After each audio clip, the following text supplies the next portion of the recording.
Hi friends, welcome back to Maha Kannada channel. ಎಲ್ಲ ಹೇಗಿದ್ದೀರಾ? ಇದು ಶನಿವಾರ ಮದುವೆಗೆ ರಿಸೆಪ್ಷನ್ಗೆ ಅಂತ ಹೊರಟಿದ್ವಿ. ಶನಿವಾರ ನೈಟು ಸಾನೂನು, ನಾನು, ಶಂಕರ್, ಕುಶಲ್ ಎಲ್ಲ ಪಿಂಕ್ ಕಲರೇ ಹಾಕೊಂಡಿದ್ವಿ. ಮ್ಯಾಚ್ ಮಾಡ್ಕೊಂಡು ಹಾಕೋಣ ಅಂತ ಹೇಳ್ಬಿಟ್ಟು ಸಾನು ಪಿಂಕ್ ಕಲರ್ ಡ್ರೆಸ್ ಅಲ್ಲಿ ಸೇಮ್ ಗೊಂಬೆ ತರ ಕಾಣಿಸ್ತಿತ್ತು. ಇವ್ರಿಗೆ ಶರ್ಟ್ ಅಷ್ಟೇ ಪಿಂಕ್ ಕಲರ್, ಪ್ಯಾಂಟ್ ಅವ್ರಿಗೆ ಯಾವ್ದು ಇಷ್ಟ ಆಗುತ್ತೆ ಅದು ಹಾಕೊಂಡಿದ್ದಾರೆ. ಕಾಂಚನಕ್ಕ ಹೆಚ್ಚಿನ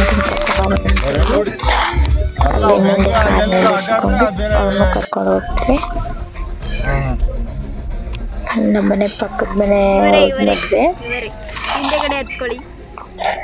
ತುಂಬಾ ಚೆನ್ನಾಗಿತ್ತು. ಮದ್ವೆ ಖುಷಿಯಾಗಿ ಎಂಜಾಯ್ ಮಾಡ್ಕೊಂಡು ಬಂದ್ವಿ. ಹೋಗಿ ಇದು ಮಂಟಪದ ಹತ್ರ ಬರ್ತಾ ಇದ್ದೆ, ಅವಾಗ ವಿಡಿಯೋ ಮಾಡಿದ್ದು. ಇದು ಒಳನೂರಲ್ಲೂ ಮದ್ವೆ, ಅಂಬರ್ಪೂರು. ಇದು ಆಂಧ್ರಟಮ್ಮ ದೇವಸ್ಥಾನ. ಬಾಗ್ಲು ಕ್ಲೋಸ್ ಮಾಡಿದ್ರು, ಹಂಗೆ ಹೋಗಿ ಕೈ ಮುಕ್ಕೊಂಡು ಬಂದೆ. ನಾವು ಸಣ್ಣ ಹುಡುಗರು ಇದ್ದಾಗಿಂದ ಈ ದೇವಸ್ಥಾನಕ್ಕೆ ಬರ್ತಿದ್ವಿ ನಾವು. ಇವಾಗೆಲ್ಲ ಇಂಪ್ರೂವ್ ಆಗ್ಬಿಟ್ಟೈತೆ. ಬರ್ತೀವಿ ಅವಾಗ ಆದ್ರೆ ಜಾಸ್ತಿ ಬರಲ್ಲ. ಒಳನೂರೆಲ್ಲ ಇದ್ದಾಗ ತುಂಬಾ ಬರ್ತಿದ್ವಿ. ಇದು ಪಾದ ಮಾಡಿಸಿದ್ರು, ಅಲ್ಲಿಗೆಲ್ಲ ಕೈ ಮುಕ್ಕೊಂಡು ಇಲ್ಲಿ ಮದುಮಗಳು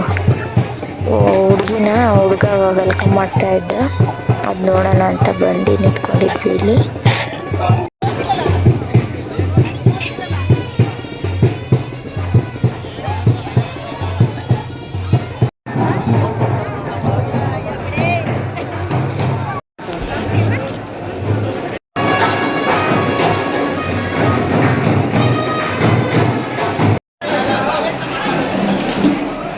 ನೈಟು ಎಲ್ಲ ಮುಗಿಕೊಟ್ಟು ಊಟ ಮುಗಿಸ್ಕೊಂಡು ಮನೆಗೆ ಬಂದು ಇಲ್ಲಿ ಇದು ಮಾಡಿರೋದು ನೋಡ್ರಿ, ದೇವರಿಂದು ಲಕ್ಷ್ಮೀದು ಸಮುದ್ರನ ಮಂಥನ ಮಾಡ್ತಾರಲ್ಲ, ಆ ಇದನ್ನ ಇಲ್ಲಿ ಆರ್ಟ್ ಮಾಡಿದ್ದಾರೆ. ನಮ್ಮೂರಲ್ಲಿ ಈ ಥರ ಎಲ್ಲ ಶಿಲೆಗಳನ್ನ ಮಾಡೋದ್ರಲ್ಲಿ ಫೇಮಸ್ಸು ಹೊಳೆನೂರಲ್ಲಿ. ಊಟ ಎಲ್ಲ ಮುಗಿಸ್ಕೊಂಡು ನಾವು ಸೆಲ್ಫಿ ತಕೊಂಡು ಬಂದಿದ್ದಾಯ್ತು. ಇದು ಭಾನುವಾರ ಬೆಳಗ್ಗೆನೆ ಮುಹೂರ್ತಕ್ಕೆ ಹೋಗೋಣ ಅಂತ ಹೇಳ್ಬಿಟ್ಟು ತಿಂಡಿ ತಿನ್ಕೊಂಡು ಹೋಗೋಣ ಅಂತ ಹೇಳಿ ಇಲ್ಲಿ ತಿಂಡಿ ಮಾಡಲಿಲ್ಲ, ಅನ್ನ ಸಾಂಬಾರೇ ಮಾಡಿದೆ. ಇದು ಸ್ಪೆಷಲ್ ಆಗಿ ಬೆಂಡೆಕಾಯಿ ಸಾಂಬಾರು. ಬೇಳೆ ಹಾಕಿ ಮಾಡೋದು, ತುಂಬ ಚೆನ್ನಾಗಿರುತ್ತೆ. ಬೇಳೆ ತೊಳೆದ್ಬಿಟ್ಟು ಕುಕ್ಕರ್ಗೆ ಹಾಕಿ 2 ವಿಷಲ್ ಕೂಗಿಸ್ಕೊತ ಇದೀನಿ ಮೆತ್ತಗಂಗೆ. ಬೆಂಡೆಕಾಯಿ ಎಲ್ಲ ಕ್ಲೀನಾಗಿ ತೊಳ್ಕೊಂಡು ಅದನ್ನ ಒಂದು ಬಟ್ಟೆಲಿ ಒರೆಸ್ಕೊಂಡು ಹೆಚ್ಚಾಕಿದ್ರೆ ಲೋಳೆ ಇರಲ್ಲ. ಇಲ್ಲಿ ಒಂದು ಜಾರ್ಗೆ ತೆಂಗಿನಕಾಯಿ, ಈರುಳ್ಳಿ, ಟೊಮೊಟೊ, ಕೊತ್ತಂಬರಿ ಸೊಪ್ಪು ಹಾಕಿ ರುಬ್ಕೊಂಡ್ಬಂದಿದ್ದೀನಿ. ಇಲ್ಲಿ ಒಂದು ಪಾತ್ರೆ ಇಟ್ಟು ಸ್ವಲ್ಪ ಎಣ್ಣೆ, ಜೀರಿಗೆ, ಒಣಮೆಣಸಿನ್ಕಾಯಿ ಹಾಗೆ ಈರುಳ್ಳಿ ಹಾಕಿ ಫ್ರೈ ಮಾಡ್ತಾ ಇದ್ದೀನಿ. ಇಲ್ಲಿ ಬೆಂಡೆಕಾಯಿನ ಕಟ್ ಮಾಡಿ ತೊಳೆದು ಒರೆಸ್ಕೊಂಡು ಕಟ್ ಮಾಡಿ ಹುರಿದಿಟ್ಕೊಂಡಿದ್ನಲ್ಲ, ಅದನ್ನ ಹಾಕಿ ಒಂದ್ಸಲ ಮಿಕ್ಸ್ ಮಾಡ್ಕೋಬೇಕು. ಆಮೇಲೆ ರುಬ್ಬಿಟ್ಕೊಂಡಿದ್ವಲ್ಲ ತೆಂಗಿನಕಾಯಿ, ಈರುಳ್ಳಿ, ಟೊಮೊಟೊ, ಕೊತ್ತಂಬರಿ ಸೊಪ್ಪು, ಅದನ್ನ ಹಾಕಿ ಒಂದ್ಸಲ ನೀರ್ ಹಾಕಿ ಮಿಕ್ಸ್ ಮಾಡ್ಕೋಬೇಕು. ಇದು ತುಂಬಾ ತೆಳ್ಳಗೂ ಮಾಡ್ಕೋಬಾರ್ದು, ತುಂಬಾ ಗಟ್ಟಿಗೂ ಮಾಡ್ಕೋಬಾರ್ದು. ಈಗ ರುಚಿಗೆ ಎಷ್ಟು ಬೇಕಷ್ಟು ಉಪ್ಪು ಹಾಕೊಂಡಿದ್ದೀನಿ. ಹಾಗೆ ಖಾರದ ಪುಡಿ, ಸಾಂಬಾರ್ ಪುಡಿ, ಅರಿಶಿನ ಪುಡಿ ಹಾಕಿ ಮಿಕ್ಸ್ ಮಾಡ್ಕೋಬೇಕು. ಇದು ಒಂದ್ ಸ್ವಲ್ಪ ತೆಳ್ಳಗ್ ಮಾಡ್ಕೋಬೇಕು, ಆಮೇಲೆ ಗಟ್ಟಿ ಆಗ್ಬಿಡುತ್ತೆ ಬೇಳೆ ಹಾಕಿ ಮಾಡೋದು. ನಾವೆಲ್ಲ ಹೆಸರು ಕಾಳು ಹುಳಿ ಮಾಡ್ತೀವಲ್ಲ, ಅದೇ ತರ ಮಾಡ್ತಾ ಇದ್ವಿ. ಈ ಬೇಳೆ ಹಾಕಿ ಒಂದ್ಸಲ ಟ್ರೈ ಮಾಡಿ ನೋಡಿ, ತುಂಬಾ ಚೆನ್ನಾಗಿರುತ್ತೆ. ಅನ್ನಕ್ಕೆ, ಮುದ್ದೆಗೆ ಎಲ್ಲ ತುಂಬಾ ಚೆನ್ನಾಗಿ ಕಾಂಬಿನೇಷನ್ ಆಗಿರುತ್ತೆ. ನನ್ಗಂತೂ ಈ ಸಾಂಬಾರ್ ತುಂಬಾ ಇಷ್ಟ. ಇದೆಲ್ಲ ಆದ್ಮೇಲೆ ಮತ್ತೆ ಮದ್ವೆಗೆ ಹೋಗೋಣ ಅಂತ ಹೇಳ್ಬಿಟ್ಟು ರೆಡಿ ಆಗಿ ಹೊರಟ್ವಿ. ಬಸ್ ಬರುತ್ತೆ ಅಂತ ಹೇಳ್ಬಿಟ್ಟು ಆಗ್ಲೇ 10:30 ಮುಹೂರ್ತ ಇತ್ತು. ನಾವು ಹೋಗಬೇಕಾದ್ರೆ 10:30 ಆಗಿತ್ತು. ನಾನು ಬರ್ತೀನಿ ಅಂತ ಹೇಳ್ಬಿಟ್ಟು ಅವನು ಬಂದ. ಹೋಗಿ ಮದ್ವೆ ಎಲ್ಲ ಮುಗಿಸ್ಕೊಂಡ್ ಬಂದ್ವಿ. ಅಲ್ಲೇನು ವಿಡಿಯೋ ಮಾಡಕ್ ಆಗ್ಲಿಲ್ಲ. ಇದು ಸೋಮವಾರ ಗ್ರೇವಿ ಮಾಡಮ್ಮ ಅಂತ ಮಕ್ಳು ತುಂಬಾ ಆಟ ಮಾಡ್ತಿದ್ವು. ಹಾಗಾಗಿ ಬಟಾಣಿ ನೆನ್ಸಿಟ್ಟಿದ್ದೆ, ಅದಕ್ಕೊಂದ್ ಸ್ವಲ್ಪ ಉಪ್ಪು ಹಾಕಿ ಕುಕ್ಕರಲ್ಲಿ ತೊಳ್ದೆಲ್ಲ ಚೆನ್ನಾಗಿ ನೀರ್ ಹಾಕಿ ಸ್ವಲ್ಪ ಉಪ್ಪು ಹಾಕಿ ಬೇಯಕ್ ಇಟ್ಕೊಂಡಿದ್ದೀನಿ 2. ಇಲ್ಲಿ ಒಂದ್ ಕಡೆ ಮತ್ತೆ ಪನ್ನೀರ್ ತಿನ್ನಲ್ಲ ಗ್ರೇವಿ ಅಂತಾರೆ ಕೋಸಿಂದು ಪಲ್ಯ ಮಾಡೋಣ ಅಂತ ಹೇಳ್ಬಿಟ್ಟು ಪಲ್ಯ ಮಾಡಕ್ ಇಟ್ಕೊಂಡಿದೀನಿ.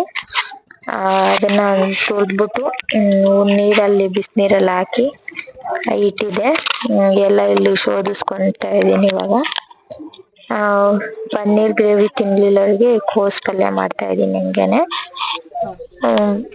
ಈಗ ಒಂದ್ ಬಾಂಡ್ಲಿಗೆ ಸ್ವಲ್ಪ ಎಣ್ಣೆ ಹಾಕಿದೀನಿ, ಈರುಳ್ಳಿ ಹಾಕಿ ಫ್ರೈ ಮಾಡ್ಕೊತಾ ಇದೀನಿ.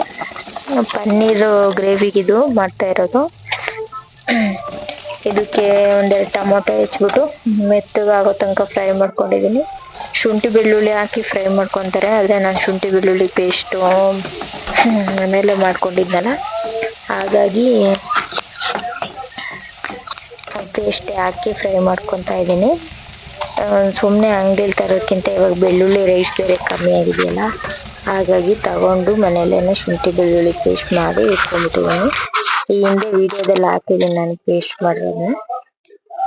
ಇದು ಫ್ರೈ ಮಾಡಿದಾದ್ಮೇಲೆ ತಣ್ಣಗಾಕ್ಬಿಟ್ಟು ಇಲ್ಲಿ ಕೋಸಿನ ಪಲ್ಯ ಮಾಡ್ಕೊತಾ ಇದೀನಿ. ಇದೇನು ತೋರ್ಸಕ್ ಹೋಗಿಲ್ಲ, ಮಾಮೂಲಿ ಸಾಸಿವೆ, ಜೀರಿಗೆ, ಕಡಲೆಬೇಳೆ, ಹಸಿಮೆಣಸಿನ್ಕಾಯಿ, ಈರುಳ್ಳಿ ಹಾಕಿ ಫ್ರೈ ಮಾಡಿ ಕೋಸು ಹಾಕಿ ಒಂದು ಸ್ವಲ್ಪ ಉಪ್ಪು, ರುಚಿಗೆ ತಕ್ಕಷ್ಟು ಉಪ್ಪು, ಹಾಗೆ ಅರಿಶಿನ ಪುಡಿ ಹಾಕಿ ಫ್ರೈ ಮಾಡಿದ್ದೀನಿ ಅಷ್ಟೇ. ಇನ್ನೇನು ಜಾಸ್ತಿ ಇಂಗ್ರೀಡಿಯೆಂಟ್ಸ್ ಏನು ಹಾಕಿಲ್ಲ ಇದಕ್ಕೆ. ತೆಂಗಿನಕಾಯಿ ಒಂದು ಹಾಕ್ಬೇಕಿತ್ತು, ಅದು ಇರಲಿಲ್ಲ ಅಂತ ಹಾಕಕ್ಕೆ ಹೋಗಿಲ್ಲ. ಇದು ತಣ್ಣಗಾಗಿತ್ತು, ಅಷ್ಟರಲ್ಲಿ ಮಿಕ್ಸಿಗೆ ಹಾಕಿ ರುಬ್ಕೊಳ್ಳೋಣ ಅಂತ ಹೇಳ್ಬಿಟ್ಟು ಇದಕ್ಕೊಂದು ಸ್ವಲ್ಪ ಕೊತ್ತಂಬರಿ ಸೊಪ್ಪು ಸೇರಿಸಿ ರುಬ್ಕೊಂಡು ಬಂದೆ. ಈಗ ಪನ್ನೀರ್ ತಗೊಂಡು, ಇದು 200 ಗ್ರಾಮ್ ಅಷ್ಟೇ ಇದೆ, ಕಟ್ ಮಾಡ್ಕೊತಾ ಇದ್ದೀನಿ. ಇದು ಪನ್ನೀರ್ ನನಗೆ ಎಣ್ಣೆಲಿ ಫ್ರೈ ಮಾಡಿ ಹಾಕಿದ್ರೇ ತುಂಬ ಇಷ್ಟ.